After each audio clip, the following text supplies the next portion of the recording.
Wait. Tunggu dulu nih. Bayangkan sekarang ini Boruto ceritanya telah masuk ke era time travel Shippuden loh. Kejadiannya akan merusak realitas sampai perang shinobi keempat. Ini justru seru. Nah, dengarkan sampai akhir. Melanjutkan cerita sebelumnya ya, keadaan sekarang itu menjadi lebih menarik lagi lantaran pertarungan Deidara dan Sasuke mencapai titik klimaksnya. Di momen ini ada dua kejutan besarnya pula. Satu, Boruto yang mengawasi keadaan ternyata dia melihat singularitas masa depan tentang Otsutsuki yang akan turun ke bumi itu, dan ini berhubungan dengan Otsutsuki Dewa yang ngebasmi Uzumaki Clan di masa itu. Kedua, pemimpin bayangan Akatsuki muncul yang mengaku sebagai Madara palsu. Dia adalah Tobi si Obito. Pertarungan ini masih berada pada arc pembunuhan Uchiha Itachi ya. Apa yang akan dilakukan Sasuke ke depannya nanti sekalinya bakalan menarik lagi. Yos, ini bakalan seru nakama. Let's go, kita bahas lebih dalam.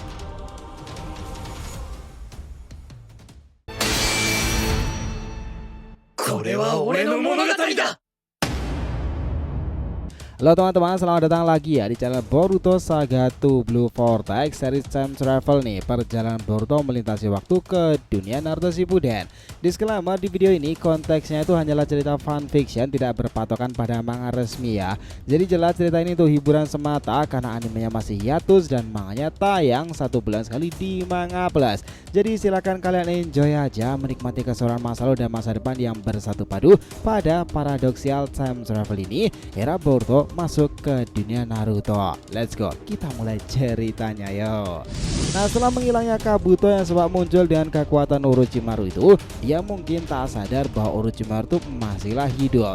Sementara ini beberapa anggota Akatsuki yang terus berburu Boruto dikejutkan pada pertempuran mencengangkan antara Deidara dan juga Sasuke. Ledakan Shiwan, Shitu, Dragon, dan Mahakaryanya Deidara itu dilakukan beberapa kali.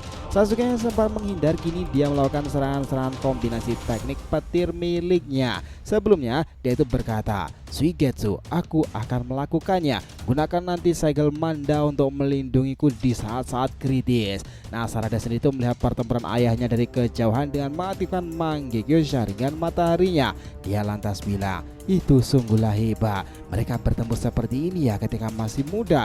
Harus aku akui pria bernama Deidara sangatlah mahir dalam melakukan teknik-tekniknya itu. Seni adalah ledakan." Nah, Mitsuki di sini kemudian mengatakan sesuatu pula.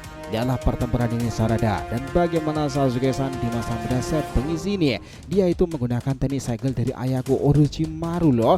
Tiba-tiba aja Boruto kemudian berdiri. Zetsu yang mengawasinya juga kaget. Apa yang dia akan lakukan? Tiba-tiba aja Boruto meletakkan dua benda logam ke arah Sarada dan juga Mitsuki. Keduanya lantas menyadarinya dan dia lantas menghilang pula. Hah? Kemana pria itu? Zetsu jelas kehilangan jejak ya. Ternyata nakama, Boruto ini kembali ke markas rahasia Orochimaru.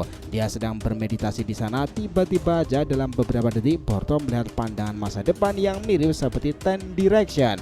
For the information ya sob, bahwa Boruto sekarang memiliki 3 kekuatan dewa: Omnipotent, Omnipresent, dan juga Omniscient. Boruto melihat bahwa bumi sekarang diincar oleh beberapa entitas Otsutsuki kuno. Dia aja kaget nih, apakah itu Shibai, Momoshiki, atau bahkan Otsutsuki lain.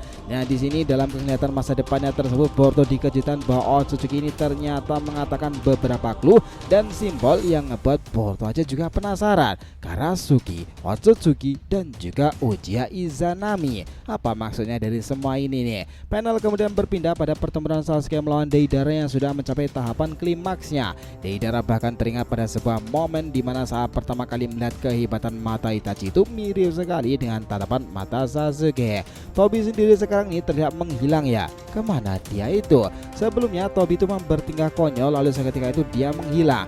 Zetsu yang sebelumnya juga sudah panik itu kini mengawasi pertempuran Deidara yang tiba-tiba aja melakukan bom bunuh diri super besarnya. Dia bahkan berkata, "Deidara, apa yang kau lakukan sampai-sampai mengorbankan diri seperti itu?" Mitsuki dan Sarada benar-benar kaget melihat pertempuran mereka sebelumnya ya. Tadi itu kekuatan segel Sasuke ayahmu sekuat itu Sarada. Tapi jika tidak karena keberuntungan Sasuke juga sudah pasti akan mati pula kan? Apa yang menyelamatkannya? Dan ular apa yang muncul itu? Ternyata cuy, beberapa menit sebelumnya Jugo dan Karin yang menghindar dari tempat itu untuk misi lain. Suigetsu diberikan perintah jika Deidara ingin melakukan mahakarya ledakan yang dia miliki, cepat lindungiku Suigetsu dengan ular Orochimaru mandat terbesar itu jelas akan bisa menyelamatkanku. Dan ternyata Suigetsu juga menepati janjinya loh. Beberapa member Akatsuki yang mengetahuinya juga kaget, kita telah kehilangan Deidara. Sangat disayangkan sama sekali kan. Manda yang juga sedang sekarang itu kemudian berkata, kau bocah berani-berani yang melakukan hal seperti ini kepadaku.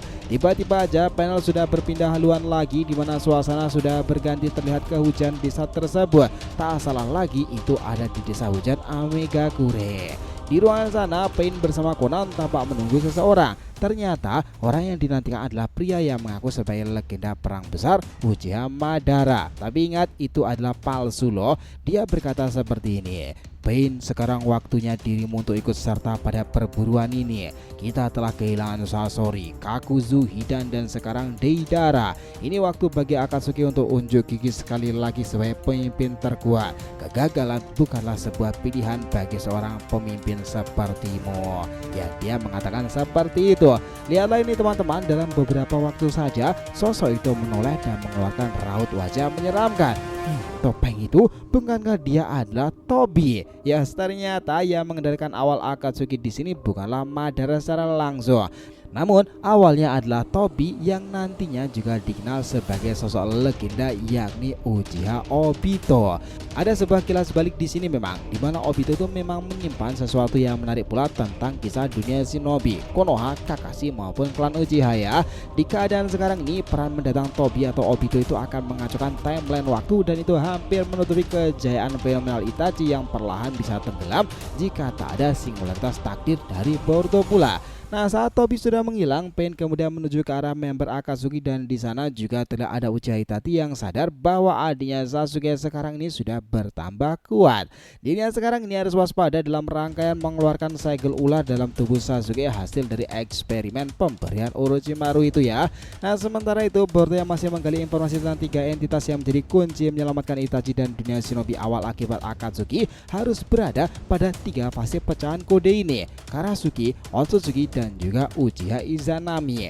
Disinilah Boruto sudah bersama dengan Sarada Mitsuki karena sebelumnya menggunakan simbol logam untuk perpindahan ya. Mereka mulai memecahkan kode sandi itu. Ketiganya sekarang serasa berada pada sebuah ruangan khusus, dan akhirnya karena kemampuan yang dikenal sebagai Omniscient, Boruto mengetahui bahwa hewan kura-kura yang sempat muncul saat ia kecil itu adalah Karasuki.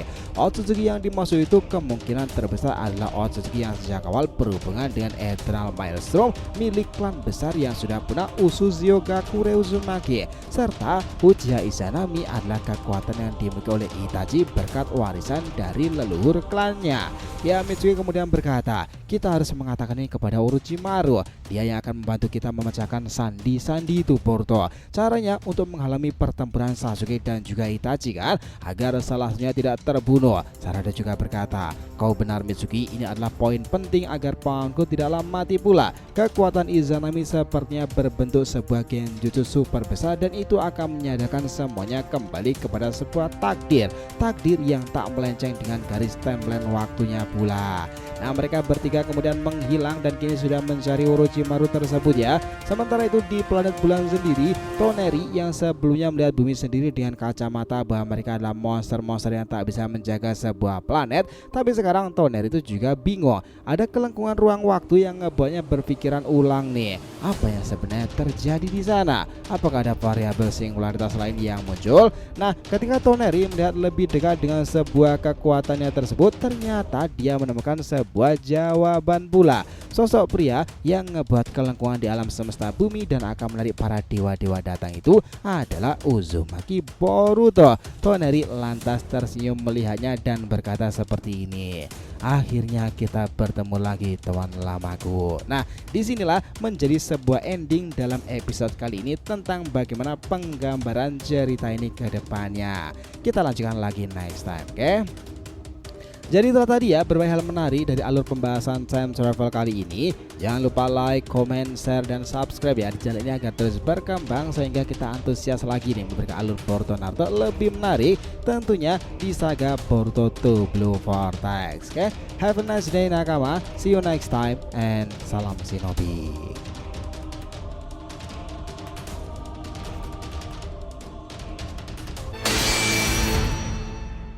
これは俺の物語だ